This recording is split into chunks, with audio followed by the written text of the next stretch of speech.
Olá, seja muito bem-vindo à Escola Biblicast. Quem vos fala é o professor Roberto Penha.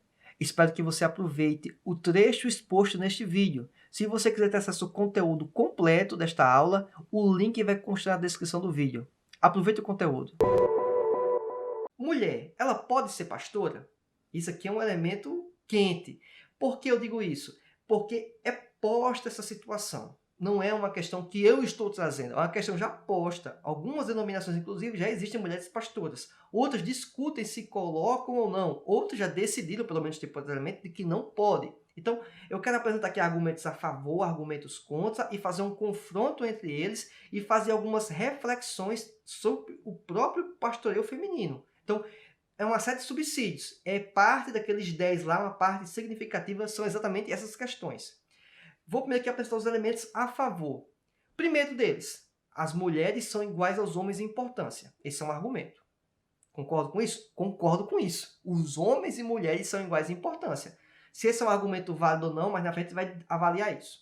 Na Bíblia, existem profetisas e diaconisas. Alguns vão dizer que não existe diaconisa, mas tem uma discussão aqui, mas hoje se entende que é mais inclinado a saber que Júnia era uma diaconisa, tá certo? Mas a gente não vai entrar aqui nessa discussão agora. Mas profetisa, ninguém tem, assim, em geral, os grandes pensadores não têm dúvida alguma quanto a isso. Então existiam profetisas e diaconisas. Então, se existe profetisa e diaconisa, por que não pastora? Existem mulheres que são mais espirituais, possuem visão pastoral, liderança, habilidade para o ensino, são evangelistas e mestres. Então, se uma mulher tem todas essas características, por que não ser pastora? Viu que o negócio ficou difícil, né? Alguém ainda pode dizer assim, e além, dizer, poxa, mas tem mulheres que têm essas características melhores do que pastores que estão por aí. E eu vou dizer para você, tem, realmente tem. Mas se vamos entrar nessa questão se pode ou não, a gente vai chegar já já. Então, eu vou mostrar aqui os argumentos geralmente empregados para o pessoal que diz que é a favor, certo? Jesus permitiu um maior espaço para as mulheres. Isso também concordo plenamente. As mulheres tinham uma certa importância no Antigo Testamento, maior do que em outras culturas ocidentais, certo? Orientais, inclusive. Contudo, no Novo Testamento, Jesus abriu um espaço muito maior para as mulheres, tá certo? O contexto do Antigo Testamento era pautado pelo patriarcado.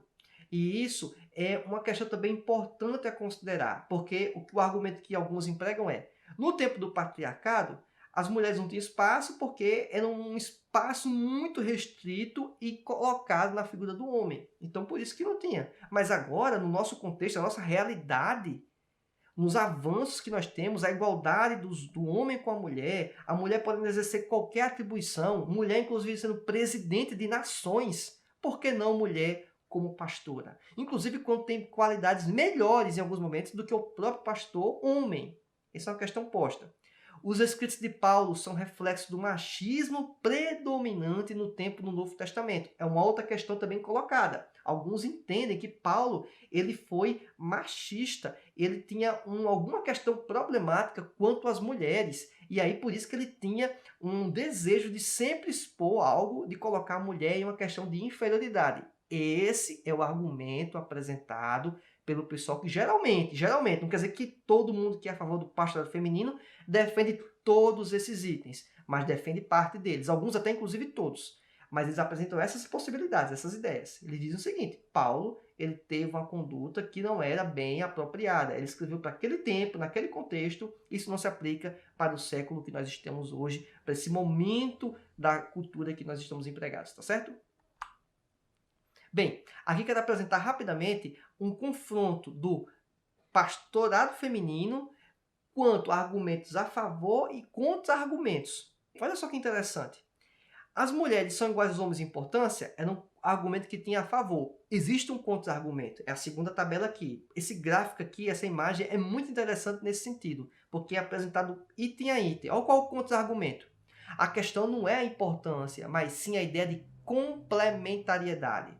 Existem dois grandes grupos do pessoal quando discute pastorado feminino. São aqueles que têm a visão de uma equidade, de uma igualitariedade, e daqueles que têm a visão da complementariedade. Então, quem pensa na questão da complementariedade, eles afirmam homens e mulheres são igualmente importantes.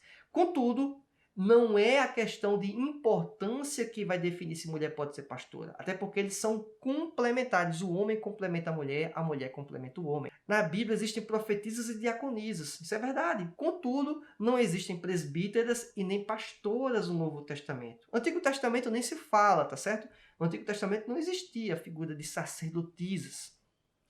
Existem mulheres que são espirituais, possuem visão pastoral, liderança, aquilo que já mencionei anteriormente. Contudo, não é porque as mulheres possuem esses dons que ela tem que ter o ofício.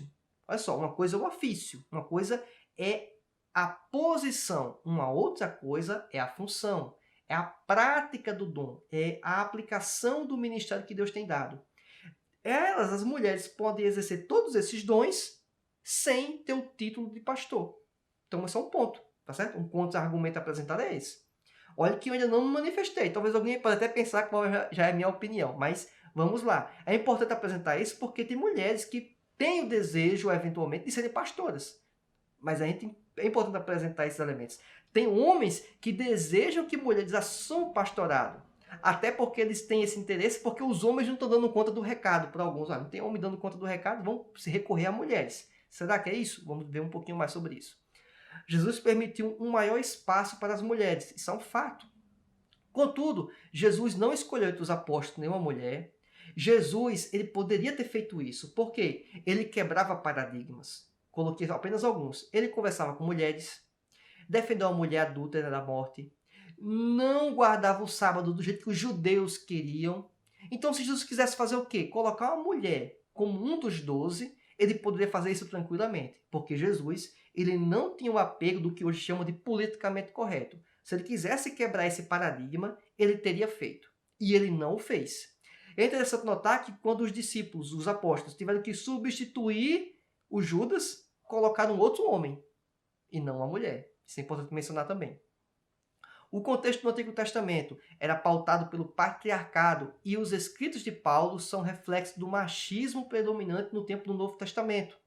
É importante mencionar que o sistema patriarcal trazia proteção para as mulheres. E isso muita gente deixa de fora. O patriarcado de Israel era diferente de outras culturas. As mulheres tinham um sistema de proteção para elas. Alguém vai dizer, mas comparando com o que tem hoje, aquilo era machismo. Realmente, se você for considerar dentro daqueles termos, isso talvez poderiam ser elementos machistas. Mas dentro daquele contexto, a mulher estava muito bem servida dentro daquele contexto. Isso é importante mencionar. Um outro elemento também é que o próprio Paulo ele trouxe elementos no Novo Testamento que as mulheres não tinham direito. Quando disse que a mulher tinha direito sobre o corpo do homem. Até então, isso não existia. Era apenas o inverso. O homem é que tinha direito sobre a mulher. A mulher não tinha direito sobre o corpo do homem. Agora ele diz que isso pode. Ele também diz que a mulher, inclusive, pode largar o marido se o marido não tiver nenhum compromisso dentro daqueles parâmetros já devidamente estabelecidos. Então, a ideia de um divórcio, de uma separação, não fica agora restrita apenas ao homem deixar a mulher, mas a mulher também poderia deixar o homem. Então, coisas que Paulo escreveu, aquele que aparentemente poderia ser considerado machista por alguns. Então perceba que para alguns elementos Paulo parece estar correto e outros parece que não. Será que na verdade Paulo está correto em tudo? E aí eu que estou discordando de um elemento ou outro? Devemos ponderar seriamente nessas questões, tá certo? Uma outra questão que devemos pensar são os argumentos agora contrários. Apresentei argumentos a favor, apresentei o contra-argumento desses argumentos a favor e aqui quero apresentar argumentos contrários, certo? Esses argumentos aqui, eles, entendo eu, que eles são bastante fortes a se considerar, porque não é um texto bíblico que diz assim, a mulher não pode ser pastora. Bem como também não tem nenhum texto bíblico que diz assim, a mulher pode ser pastora ou deve ser pastora. Não existe. Há uma ausência de fala em termos, vamos dizer, objetivos nesse sentido. Contudo, quando pegamos o contexto, me parece muito claro que o pastorado é apenas e unicamente exclusivo para homens. Para homens. Olha o que diz aqui nessas observações que eu trago como argumentos contrários à mulher ser pastora. Então, daqui eu já desagradei alguns, posso ter agradado outros. Percebeu que eu fiquei no status quo, ou seja, é o que é comum dentro das Assembleias de Deus do Brasil, em geral. Eu sei que tem ministério que está consagrando já mulher evangelista, tal, esse tipo de coisa. Não vou entrar nessa questão aqui agora. Os nomes das tribos de Israel derivaram dos filhos de Jacó, que eram o quê? 12 homens. Antigo Testamento, estou falando. Os sacerdotes sempre foram homens. As mulheres nunca foram sacerdotisas do Antigo Testamento. Teve mulher que foi líder política, líder civil, Débora. Teve mulher profetisa, mas líder sacerdotisa não teve. Na escola dos apóstolos escolheu 12 homens. No mundo antigo, no Antigo Testamento e no Novo Testamento, era muito comum mulheres sacerdotisas nas outras culturas. Contudo, em Israel isso não existia. Olha que interessante. O normal, na verdade, seria que no cristianismo fosse implementado mulheres como sacerdotisas, porque estaria caminhando junto o que era comum às outras religiões, às outras culturas.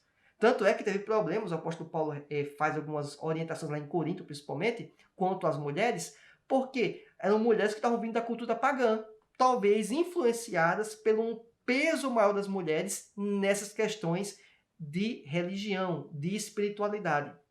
Uma outra questão também importante é que homens e mulheres não possuem papéis intercambiáveis, ou seja, as homens e mulheres eles são complementares. O homem não ocupa exatamente o espaço da mulher e nem a mulher pode ocupar exatamente o espaço do homem em suas ofícios e responsabilidades. Bem, a igreja pós-apostólica, as igrejas depois da morte dos discípulos, dos apóstolos, eles permaneceram com a prática de apenas homens exercendo o pastorado e não mulheres. Então me parece muito claramente, dentro da Escritura e história da igreja, que não é recomendado a adoção, a prática do pastorado feminino, certo? Isso quer dizer que as mulheres são menos importantes? Não. Isso só quer dizer que o ofício, a responsabilidade, a autoridade, a regência está sobre os homens. Alguém pode se perguntar agora, além das questões da mulher não ser pastora, dos argumentos contrários. Olha o que diz. Em 1 Timóteo capítulo 2, versículo 11 e 12. A mulher aprende silêncio com toda sujeição. Não permito, porém, que a mulher ensine, nem use de autoridade sobre o marido, mas que esteja em silêncio. Olha que coisa. A questão base aqui é que a mulher não pode usar de autoridade para o marido. Isso ele está falando aqui na igreja. Olha o versículo em Timóteo, capítulo 2, versículo 3 e 4. Semelhantemente, ensine as mulheres mais velhas a serem reverentes na sua maneira de viver, a não serem caluniadoras nem escravizadas a muito vinho, mas a serem capazes de ensinar o que é bom. Olha que interessante. Um texto bíblico fala que é para a mulher ficar calada, outro texto bíblico fala que a mulher ensine. Assim poderiam também orientar as mulheres mais jovens a amarem seus maridos e seus filhos. Ou seja, tem uma recomendação, fica calada, e tem outra recomendação, pode falar. Qual a diferença? Basicamente é o seguinte, no texto lá em Timóteo está se referindo à questão de autoridade. É interessante também perceber que ao longo de tudo isso, os papéis da mulher na igreja permitiam sim a fala, certo? E isso é muito comum. Tinha um papel específico? Tinha. As mais velhas e as mais novas. Mas isso não era questão de autoridade, de regência sobre a igreja. As mulheres podem ser professoras, podem ser missionárias e assim por diante. Aí agora outra questão que se levanta. Já que eu falei que as mulheres não podem ser pastoras, alguém vai levantar, porque tem gente que prega isso por aí, que as mulheres não podem falar na igreja. Mulher não pode, só homem. Aí é um problema. Por quê? Porque é uma interpretação totalmente equivocada. Olha o que diz em 1 Coríntios capítulo 14, versículo 34 e 35. As mulheres estejam caladas nas igrejas, porque lhes não é permitido falar, mas estejam sujeitas, como também ordena a lei.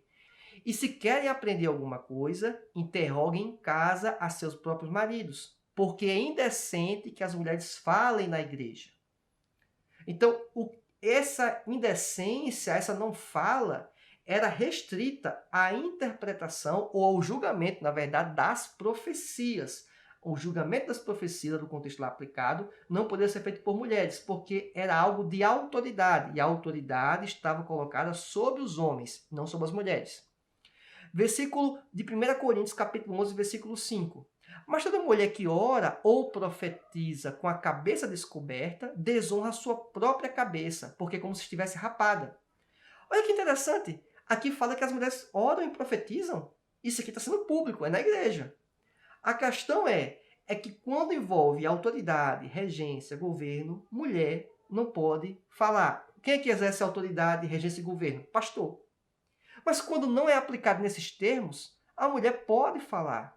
Não tem nenhum problema quanto a isso, tá certo? Então, o lugar de fala da mulher é totalmente normal, possível e aconselhável. Lógico que é uma pessoa em Cristo normalmente, não é menos importante. Estamos falando aqui do ofício, não estamos falando aqui da função. As mulheres podem sim ter o desenvolvimento, uma série de características pastorais. Olha só, mas não são pastoras. Não tem problema quanto a isso, certo? Tem uma orientação divina nesse sentido.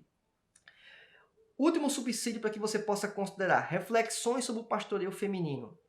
O homem é o líder da família. Então vamos supor que uma mulher é pastora já. Uma igreja que coloca mulheres, ordena mulheres para serem pastoras. Então o homem é o líder da família. Efésios 5:25 deixa isso muito claro. Mas em casa, se ele é o líder, e se a mulher for pastora? Quem vai ser o líder espiritual? Na família e na igreja. É o homem ou a mulher? É o homem ou a pastora? Olha a questão conflituosa.